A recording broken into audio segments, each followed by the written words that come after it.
Magandang araw Pilipinas, good day all around the world.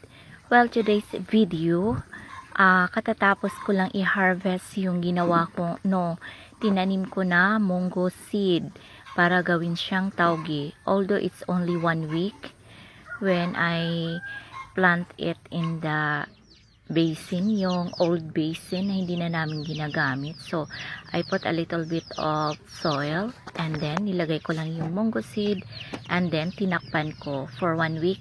Ayun na po siya. So, since na-harvest ko na siya, hinugasan ko ng maigi and i-prepare ko para lutuin today. Since Sunday today, and happy birthday Mama Mary, I think, today, September 8. And here, wala kasi ako mabiling lumpia wrapper, so I made my own wrapper. So, I have my all-purpose flour. Ayan. Kailangan ko lamang po siyang kailangan ko siyang isala para maging fine yung ating flour. Here, meron akong lukewarm water na nilagyan ko ng konting milk, powder milk, any kind of powder milk. Nilagyan ko ng pepper and the yeast. Pinaano ko lang muna doon sa lukewarm water. So here, ayan. Kailangan nating isala ang ating flour para fine ang kanyang pagkagawa ng ating dough later. So I put salt and pepper again, little powder of pepper powder, konti lang, and 1 egg. Ayan, so later on, imimix natin yung ginawa nating yeast na may konting powder milk and pepper powder and konting salt. Ayan. Ito yung magsiselbing natin para gawin natin siyang dough and later gawin nating wrapper sa ating tauge. So ayan, gagawa muna tayo ng dough. To be short, here now, pinaalsa ko siya ng 1 hour and I made it. Ayan. Nipis lang yung pagkagawa niyan para maganda yung pag-wrap natin. So here now, tapos ko nang ginawa yung dough with a rolling pin. Mang yung nipis ng ating ginawa na dough. So kailangan muna natin lagyan ng konting flour para mamaya madali lamang ang pag-wrap ng ating tauge. Okay, here again, ganyan lamang po. Yan, pahid-pahid lamang yung ating flour para mamaya mas mabilis lamang ang pag-wrap at hindi siya magdikit-dikit later on. So, konting tiyaga lang mga kalobis, mga kabe, sa paggawa ng ating wrapper. Kasi hindi talaga itong hindi talaga ito yung mabilisan. Konting pasensya lang sa paggawa. Since sa paggawa mo ng dough, so kailangan mo mag-wait ng 1 hour para maalsa ang ating dough. So here now, kinat ko na yung ating tauge kasi medyo may kahabaan siya and take note, malambot pa po yan. 1 week ko lamang po yung pinunla doon sa ating old basin na may soil. So here now, ayan, kinat ko lang siya into 3. Kasi medyo may kahabaan, so kailangan nating i-cut. And then, nagayat ako ng dalawang onion. Sa tama lamang ang laki ng ating onion na ihahalo natin dyan sa ating tauge. So, I put a salt. Ayan. Kunti lamang po, tansyahin nyo lamang kasi maglagay pa tayo ng ating patis, which is the fish sauce. Ayan.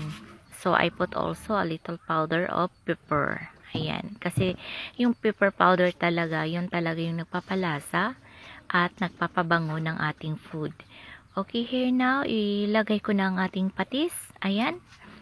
So, konti lamang ha. Tama lamang po ang tansya ng ating paglagay ng ating mga pangpaalat. Kasi, mahirap na pag sobrang maalat ang ating gagawing pagkain. So, here, I add 1 piece of egg. Ini-scramble ko lamang yung egg. Wala na akong hinalong pampalasa dun.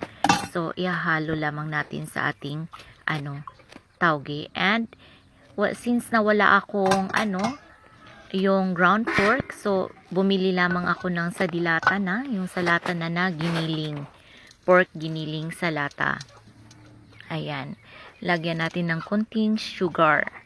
Kunti lamang po ang paglagay ng sugar, wag lamang pong damihan. Para lamang po maibalance ang lasa ng ating tauge. So here now, ayan, imimix nyo lamang po yan ng maigi para para tama ang timpla ng pagra-wrap natin later. So since na hindi ko siya na ma-mix ng maigi doon sa ating so gumamit na ako ng bamboo tong.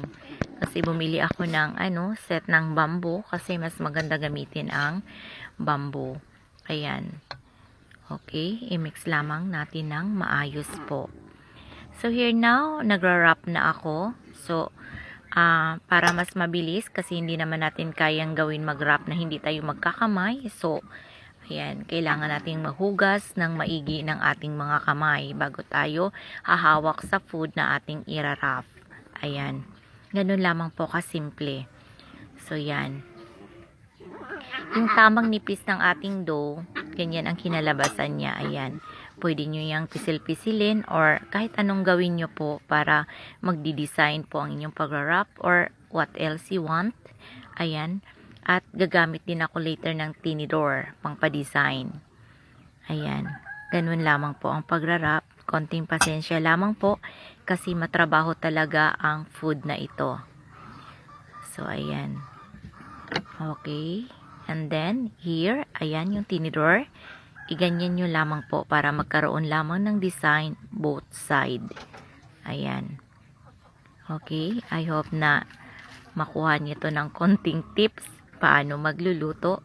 Lalo na yung mahiling magluto sa kitchen. So, here now, ayan. Okay, that's it. Okay, nagkaroon na tayo ng design ng ating pag-wrap ng ating tauge.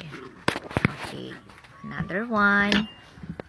So here again, ayan, nagkaroon din siya ng design, ng style ng pag-wrap ng ating tauge. So here meron akong sesame seed, ayan, pangpadagdag aroma, pangpadagdag lasa, kamo. So here now, nagpainit na ako ng oil sa ating pan at saka nailagay ko na yung iba doon. So here, ayan. Mas maganda po siya tingnan kung lalagyan nyo po ng sesame seed. Pero pag wala na po kayong sesame seed, it's okay po. Kahit wala na po. Ayan. It's look tasty and delicious. Ayan. Napakasarap po yan. Later on, titikman natin yan. Ayan.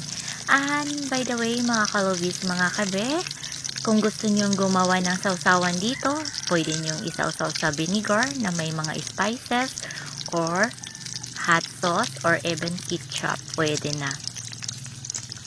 So, sa akin dito is ketchup lang yung available. So, yun na lamang po ang gawin kong sausawan later. Ayan, it's ready now. Luto na po siya. Ayan. It's look beautiful and nakakatakam po. And masarap po itong pang-ulam. Ayan. Or snacks or what else you want. And I hope you enjoy with my video. Look. Okay then, let's try how it tastes. Kasi parang natatakam ako. And I have here ketchup. It's up to you kung anong gusto nyong sausawan. You can make vinegar or else what do you like to have the sausawan. Okay. So I have my banana ketchup, the sweet one. See, try this one.